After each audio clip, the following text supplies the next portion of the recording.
Hello everyone, welcome to my channel के education. कैसे हैं आप सभी लोग? आई होप आप सभी लोग अच्छे होंगे। तो आज मैं आप लोगों को डीएलएड फर्स्ट सेमेस्टर का आपका पेपर 4 है मैथ, इसके आपके 2019 जो प्रश्न पत्र है इसको मैं सॉल्व कराने वाली हूँ। ठीक है, तो चलिए वीडियो को बिना स्किप किए पूरा देखते हैं और एक एक चीज़ को अच्छे से सॉल्व करते हैं।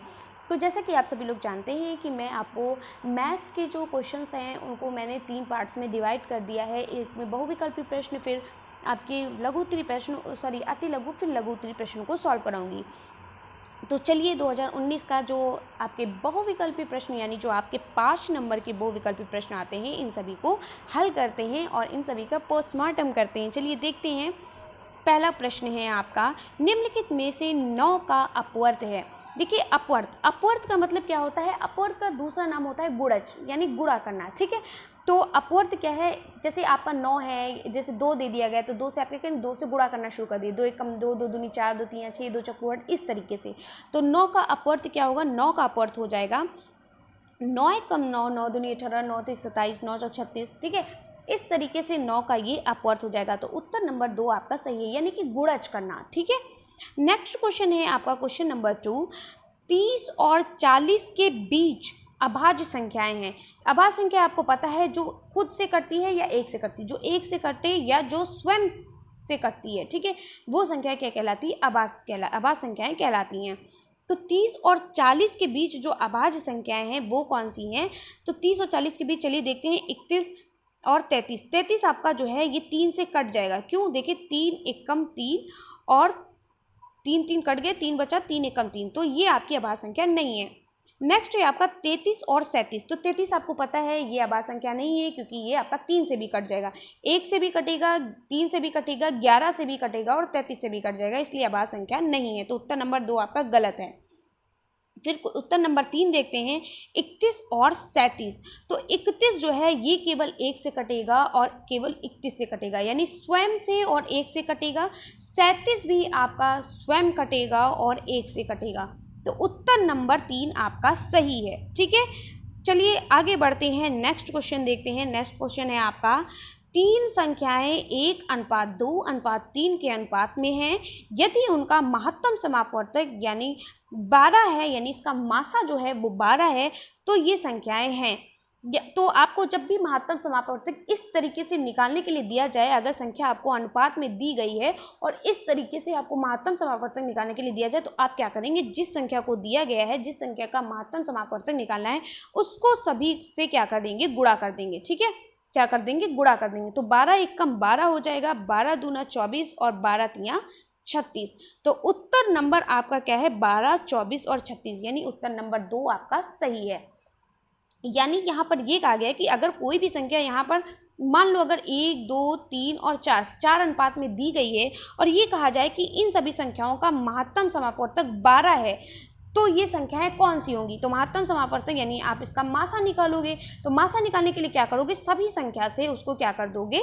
गुणा कर दोगे, और जो उत्तर आएगा वही आपका उत्तर होगा। ठीक है, नेक्स्ट क्वेश्चन है आपका, किसी कक्षा में 30 बच्चों में से 80% बच्चे उत्तीर्ण हैं, तो कक्षा में कितने बच्चे उत्तीर्ण हैं? यानी कक्षा में आपके 30 बच्चे हैं, एक कक्षा में यानी एक क्लास में 30 बच्चे हैं। 30 में से 80% बच्चे आपके क्या है? पास हैं, और 20% बच्चे जो हैं वो क्या है? फेल है।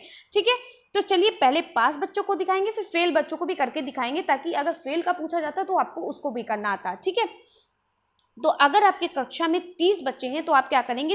30 का 80% निकालेंगे। क्या निकालेंगे? 30 का 80%। चलिए यहाँ पर करके दिखाते हैं आप क्या निकालेंगे।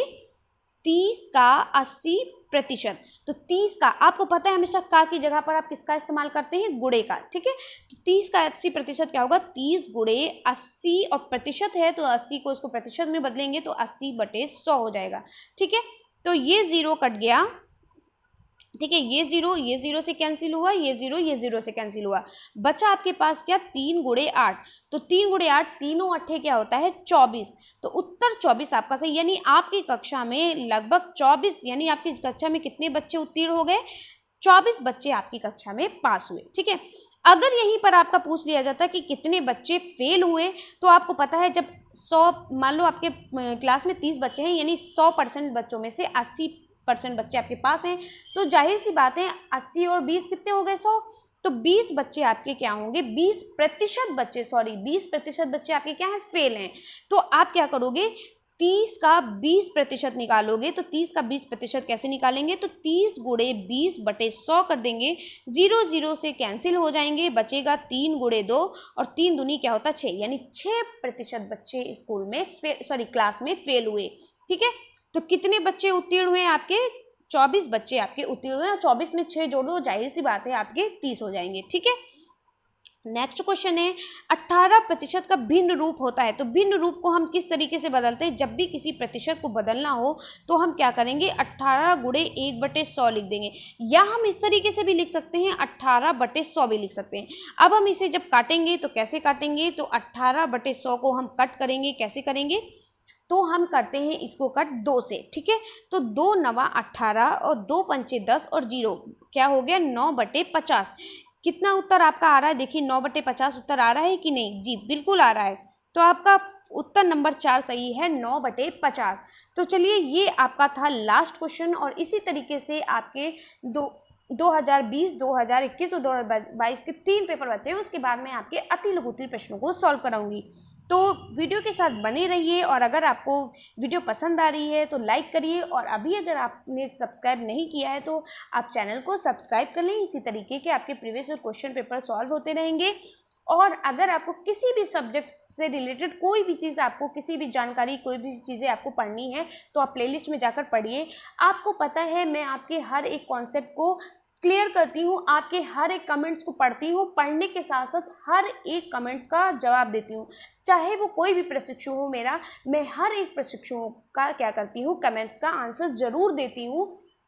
इसीलिए मैं कहती हूँ कमेंट्स करिए, ताकि आपके अंदर भी एक क्रेज बढ़ेगा। ठीक है, तो मिलते हैं इसी तरीके से मैथ्स के 2020 का जो आपका प्रश्न पत्र है, नेक्स्ट आपका प्रश्न पत्र होगा 2020, इसके मैं बहुविकल्पी प्रश्नों को सॉल्व कराऊंगी। तो तैयार रहिए और मिलते हैं नेक्स्ट वीडियो में, तब तक के लिए बाय बाय, टेक केयर।